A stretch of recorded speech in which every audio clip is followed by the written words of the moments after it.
कल के वीडियो में हम लोग पढ़े थे 30 तक पढ़े थे। आज हम लोग आगे बढ़ेंगे, प्रश्न नंबर 31 से हम लोग बनाएंगे। चलिए शुरू किया जाए। अगला प्रश्न,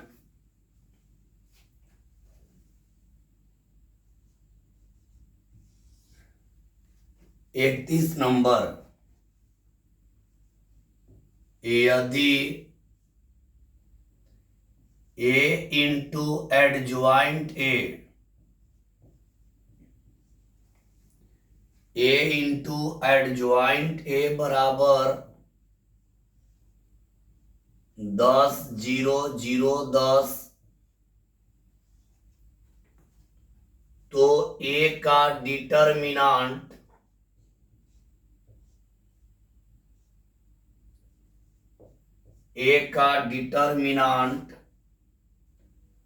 का मान होगा ए ऑप्शन में है 20,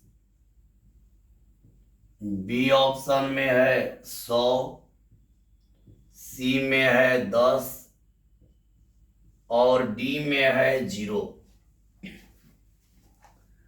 आप लोग बढ़िया से समझिएगा। जो भी दिक्कत होगा बाबू तो आप लोग हमसे बोलिएगा, आप लोगों को बतला देंगे। चलिए इस प्रश्न का हल करते हैं। इस प्रश्न में दिया क्या है, ए इंटू एडज्वाइंट ए इक्वल दिया है 10 0 0 10। ईमान आप लोग का प्रश्न में दिया है। अब हम लोग क्या करेंगे, इसमें एक फॉर्मूला हम लोग पढ़े हैं, कल के भी वीडियो में आप लोग का एक फॉर्मूला बतलाए थे। ए इंटू एडज्वाइंट ए इक्वल होता है ए का डिटर्मिनांट इंटू आई। ये आप लोग पढ़े हैं। तो यहां पर इसका फॉर्मूला लगा देते हैं, तो हो जाएगा ए का डिटर्मिनांट इंटू आई। और यहां पे बाबू इसमें हम लिख सकते हैं 10 इंटू 1 0 0 1। ध्यान दीजिएगा, ए इंटू एडज्वाइंट ए का होता है ए का डिटर्मिनांट इंटू आई होता है। तो यहां ए इंटू एडज्वाइंट ए के जगह पर लिख दिए ए का डिटर्मिनांट इंटू आई। अब यहां पर इतना को लिख दिए 10 इंटू 1 0 0 1। यहां लिख दिए 10 इंटू 1 0 0 1। आप इस 10 से गुणा करिए सब में। 10 से 1 में करेंगे 10, 10 से 0 में करेंगे 0, 10 से 0 में 0, 10 से 1 में 10, इतना आ जाएगा। अब आगे बढ़ेंगे तो हो जाएगा ए का डिटर्मिनांट इंटू आई इक्वल हो जाएगा 10 इंटू आई। ये जो मान है किसके बराबर है, आई के, इकाई अवयव के बराबर है। तो यहां पे आई लिख दिए, आई से ही आई कट गया, हम लोग का मिल गया बाबू ए का डिटर्मिनांट इक्वल 10। इसका करेक्ट जवाब हो गया सी। यहां 10 0 0 10 को हम लोग लिख सकते हैं 10 1 0 0 1, क्योंकि 10 से गुणा करेंगे तो यही आ जाएगा। और 1 0 0 1 आई के बराबर होता है, आई आई कट गया, ए का डिटर्मिनांट इक्वल 10। चलिए आगे बढ़ते हैं अगले प्रश्न में। 32 नंबर, इसको मिटा दे रहे हैं।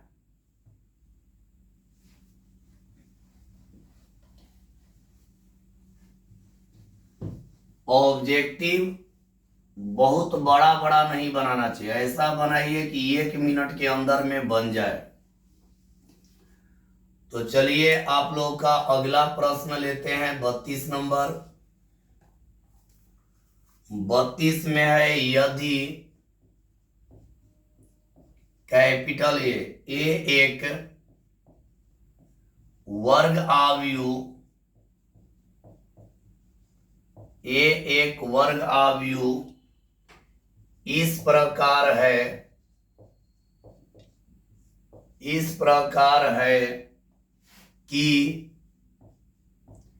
ए स्क्वायर बराबर कैपिटल आई। तो ए इनवर्स का मान होगा, ए ऑप्शन में है ए प्लस आई, बी में है ए, सी में है 0 और डी में है 2a।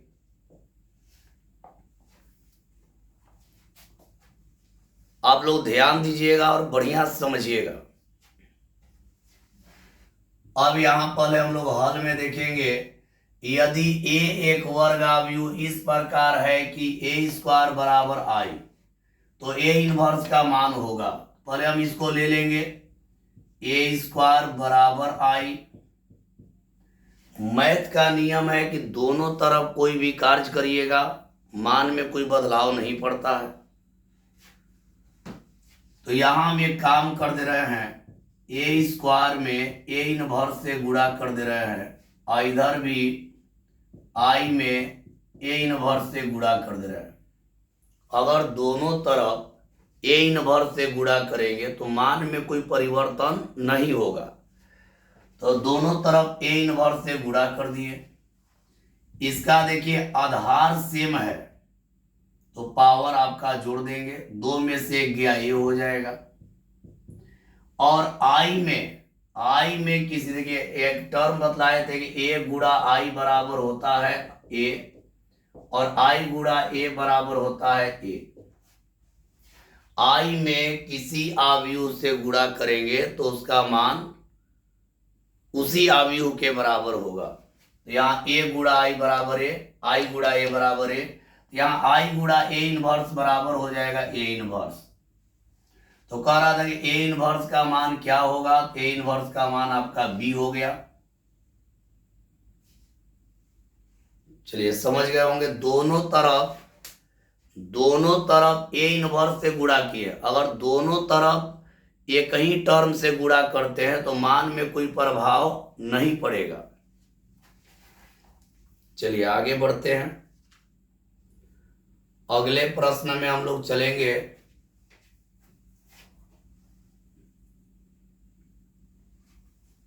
तैतीस नंबर।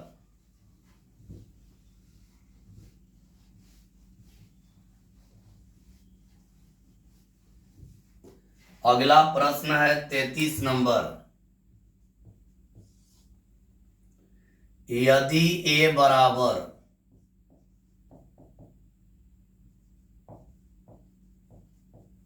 विकर्ण 1, 2, 3 तो ए का डिटर्मिनांट का मान होगा ए में है 1, बी में है 2, सी में है 4, डी में है 6। चलिए शुरू किया जाए। पहले मेरे प्यारे स्टूडेंट आप लोग ध्यान से देखेंगे, ए बराबर है विकर्ण और यहां पर दिया है 1, 2, 3। तो पहले यहां पे आव्यूह बनाएंगे विकर्ण, यानी विकर्ण में 1, 2, 3 है। तो यहां से एक आव्यूह बनाएंगे जिसका विकर्ण में 1, 2, 3 लेंगे, यानी 1, 0, 0, 0, 2, 0, 0, 0, 3। ये हो गया विकर्ण आव्यूह। यानी 1, 2, 3 जो है वो विकर्ण का काम कर रहा है। तो यहां पर ए बराबर है विकर्ण 1, 2, 3। हम ए बराबर लिख दिए विकर्ण 1, 2, 3 और बाकी सब क्या हो गया 0। अब आप लोगों को निकालना है ए का डिटर्मिनांट। तो ए का डिटर्मिनांट निकालना है तो इसका मान रख लेंगे 1 0 0 0 2 0 0 0 3। अब देखिए आप लोगों को बतलाया है कि किसी भी एक पंक्ति या एक स्तंभ को लेकर चलिए, या इसका एक ट्रिक है। इसका ट्रिक क्या है कि ए का डिटर्मिनांट निकालना है। अगर विकर्ण है, अगर विकर्ण है तो कुछ मत करिए, तीनों विकर्ण में गुणा कर दीजिए। 1 गुणा 2 गुणा 3, 3 दूनी 6, यानी आंसर हो गया डी। अगर विकर्ण है, ध्यान से सुनिएगा, यहां पे एक बार और समझ लीजिए। ए बराबर विकर्ण 1 2 3 है। ए बराबर 1 0 0 0 2 0 0 0 3 कर दिए, विकर्ण हो गया। ए का डिटर्मिनांट निकालना है तो ए का मान यहां रख दिए। अगर विकर्ण है, अब बाकी सब जीरो है, विकर्ण है बाकी सब जीरो है। अगर विकर्ण रहेगा और बाकी सब जीरो रहेगा तो डिटर्मिनांट का मान निकालने में तीनों में गुणा कर दीजिए। जैसे 1 गुणा 2 गुणा 3, 1 गुणा 2 गुणा 3, यानी क्या आ गया 6। खाली विकर्ण के प्रत्येक अवयव में गुणा कर देंगे तो वही होगा डिटर्मिनांट का मान, जब केवल विकर्ण दिया रहेगा तब। समझ गए होंगे। चलिए आगे बढ़ा जाए।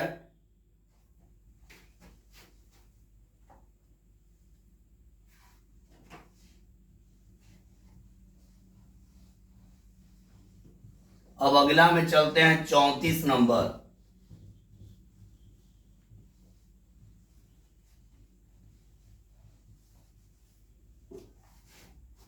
चौंतीस नंबर देखा जाए।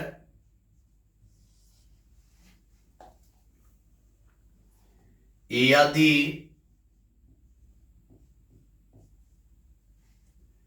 डिटर्मिनांट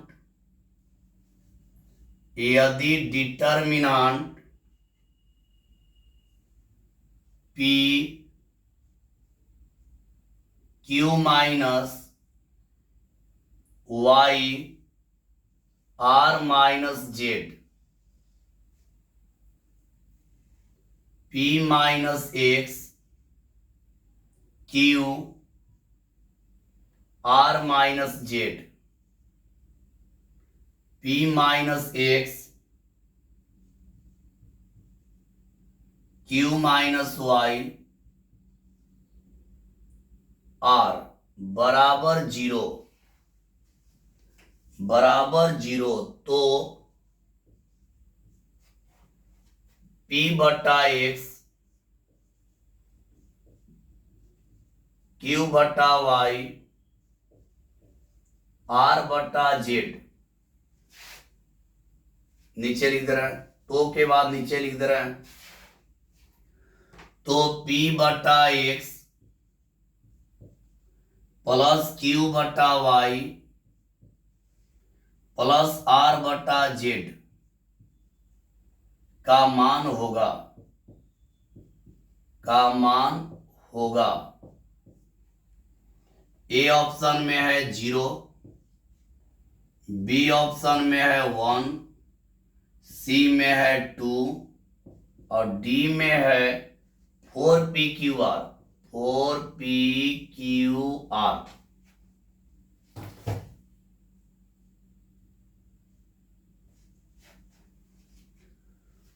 इस प्रश्न को देखिए। इस प्रश्न में आप लोगों को निकालना है, दिया यदि इतना बराबर 0 तो P बटा एक्स प्लस Q बटा वाई प्लस R बटा जेड का मान होगा। तो यहां देखिए इसका हल कर रहे हैं और यहां एक ट्रिक लगाएंगे।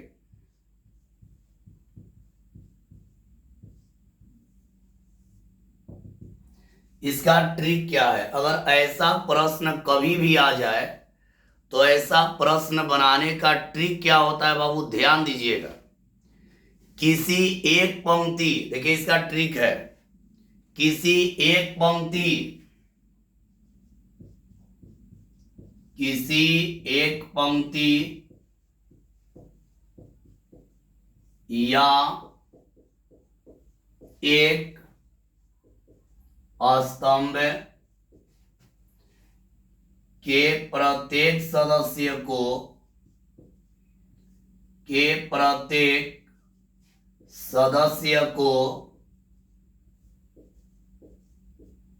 शून्य के बराबर करना।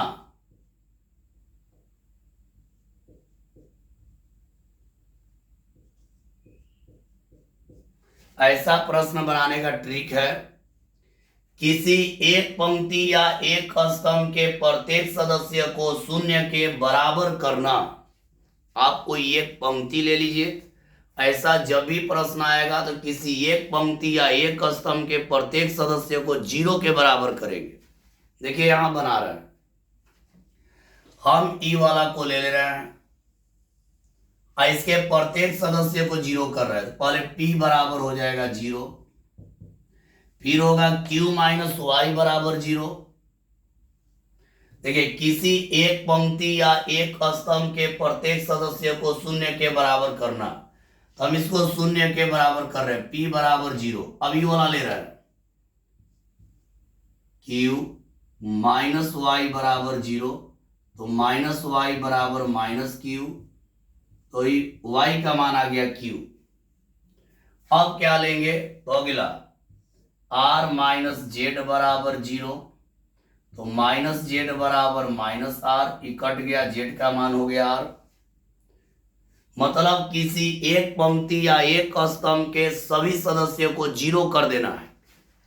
तो हम देखिए p को 0 कर दिए, q माइनस वाई को 0 के बराबर कर दिए तो y निकल गया, और r माइनस जेड को 0 के बराबर कर दिए तो z निकल गया। z देखिए यहां पर p का मान 0 हो गया, q का मान y हो गया, r का मान z हो गया। तो आपको निकालना क्या है, आपको निकालना क्या है, देखिए आपको निकालना क्या है। देखिए एक बात याद रखिए, अब आप लोगों के ऊपर निर्भर है, किसी भी एक पंक्ति या एक स्तंभ के सभी सदस्यों को 0 करिएगा। ऐसा जब भी प्रश्न आएगा तब, तो हम कौन वाला 0 कर लिए, पहला तो हो गया p बराबर 0, q माइनस वाई बराबर 0, तो q बराबर y, r माइनस जेड बराबर 0, तो r बराबर z। अब यहां क्या करेंगे कि हमको निकालना क्या है, p बट्टा x प्लस q बट्टा y प्लस r बट्टा z, यही निकालना है। अब मान रख देंगे, p का मान क्या आया है, p का मान 0 आया है, p का मान 0 आया है, तो p के जगह रख देंगे 0, तो 0 बट्टा हो जाएगा x। y का मान q आया है, ऊपर q है और नीचे भी q रख देंगे, y का मान q है। z का मान r है, r का मान z है, तो z का मान r है, r का मान z है, तो यहां पर लिख देंगे r बट्टा r। अब क्या करेंगे कि वाला तो आपका कट गया, q और q, r और r कट गया, अंश 0 तो उसका हर भी 0 हो जाएगा, यहां हो गया 0 प्लस 1 बराबर हो जाएगा 2। इसका सही जवाब हो गया C। एक बार और बाबू इसको समझ लीजिए, देखिए क्या किए, इसका ट्रिक है ऐसा प्रश्न का कि किसी एक पंक्ति या एक स्तंभ के प्रत्येक सदस्य को 0 के बराबर करना। हम पहला पंक्ति के प्रत्येक सदस्य को 0 के बराबर कर रहे हैं, p बराबर 0, q माइनस वाई बराबर 0, तो y बराबर हो गया q, r माइनस जेड बराबर 0, तो r बराबर हो गया z। हमको निकालना है p बट्टा x प्लस q बट्टा वाई प्लस r बट्टा z, p बट्टा x प्लस q बट्टा वाई प्लस r बट्टा z। तो p का मान हम क्या रखेंगे 0, तो 0 बट्टा x, y का मान q, q बट्टा q, जेड का मान आर, आर बटा आर, आर आर कट गया, क्यू क्यू कट गया, 1 + 1 आई 0, तो 0 हो गया, 1 1 हो गया 2। इसका सही जवाब हो गया सी। आप किसी भी एक पंक्ति या एक स्तंभ को 0 करके बनाइएगा तो मान में कोई परिवर्तन नहीं होगा। चलिए आगे बढ़ते हैं।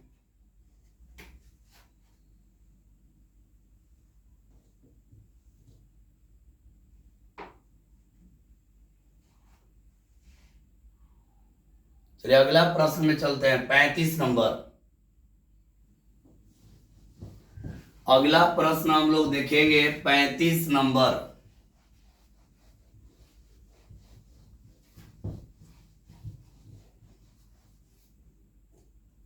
अगला है 35 नंबर। 5 का देखिए डिटर्मिनांट, 5 का स्क्वायर, 5 का क्यूब, 5 के पावर 4, 5 का क्यूब, 5 के पावर 4, 5 के पावर 5, 5 के पावर 4, 5 के पावर 5, 5 के पावर 6 बराबर, ए ऑप्शन में है 5 का स्क्वायर, बी ऑप्शन में है 5 का स्क्वायर के बाद 0, सी में है 5 के पावर 13 और डी में है 5 के पावर 9।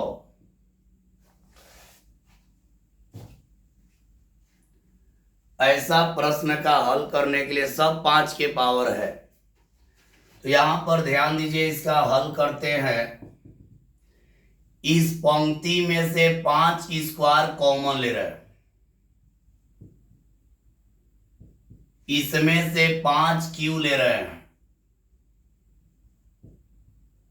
और इसमें से 5 के पावर 4 ले रहे हैं।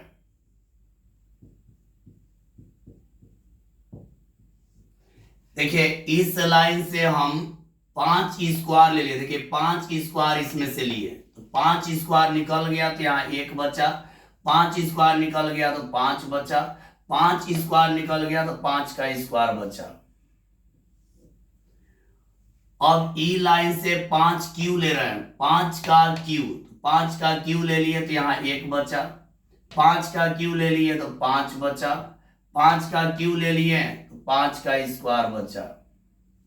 इसमें 5 के पावर 4 कॉमन ले लिए, यहाँ 1 बचा, यहाँ 5 का 5 बच गया, यहाँ 5 के पावर 2 बच गया।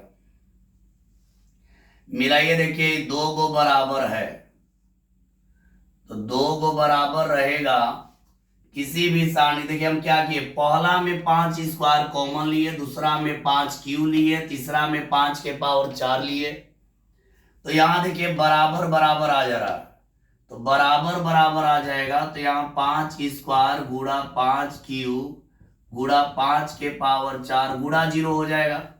आप लोग पढ़े किसी भी सारणी के 2 पंक्ति या 2 स्तंभ बराबर होता है तो उसका मान 0 होता है, और 0 से गुणा करेंगे तो टोटल मान 0, यानी इसका सही जवाब हो गया बी।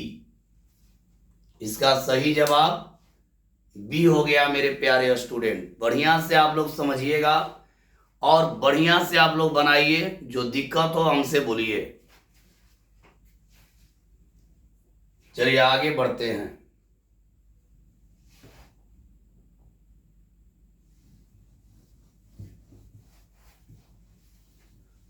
अगला है 36 नंबर। 36 में है determinant 1 omega omega square, omega omega square 1, omega square 1 omega equal, A option में है ओमेगा, बी ऑप्शन में है ओमेगा स्क्वायर, सी ऑप्शन में 1, डी ऑप्शन में है 0। देखिए इसका हल कैसे कर रहे हैं, इसको हम लोग कहेंगे R1, इसको कहेंगे R2 और इसको कहेंगे R3। यहां अप्लाई कर दे रहे हैं R1 interchange R1 plus R2 plus R3। तो देखिए यहां पर ध्यान दीजिए, ये तीनों को जोड़ेंगे 1 प्लस ओमेगा स्क्वायर का मान होता है 0, 1 plus omega square 0, 1 plus omega square 0। यहां रहेगा omega square 1 omega square 1 omega. आप लोग पढ़े हैं 1 प्लस ओमेगा स्क्वायर इक्वल होता है 0, याद रखिएगा। 1 प्लस ओमेगा स्क्वायर बराबर होता है 0। हम यहाँ क्या अप्लाई किए, R1 R2 R3 कर दिए, R1 interchange R1 plus R2 plus R3, तीनों को जोड़े हैं 1 प्लस ओमेगा स्क्वायर, इसका मान होता है 0, तो यहाँ 0 लिख दिए। 1 प्लस ओमेगा स्क्वायर यहाँ भी 0, 1 प्लस ओमेगा स्क्वायर 0। और आप लोग पढ़े हैं किसी भी पंक्ति या स्तंभ का पूरा सदस्य, किसी एक पंक्ति या एक स्तंभ का पूरा सदस्य 0 होगा तो उसका मान 0 हो जाएगा। इसका करेक्ट जवाब हो गया सी। तो मेरे प्यारे स्टूडेंट, आज के लिए इतना ही। आप लोग वीडियो को देखिए और बढ़िया समझिए, जो दिक्कत होता है हमसे भेंट करिए और आप लोग पूछिए, या मैसेज के द्वारा भी पूछ सकते हैं। तो आज के लिए इतना ही, सभी को बाय।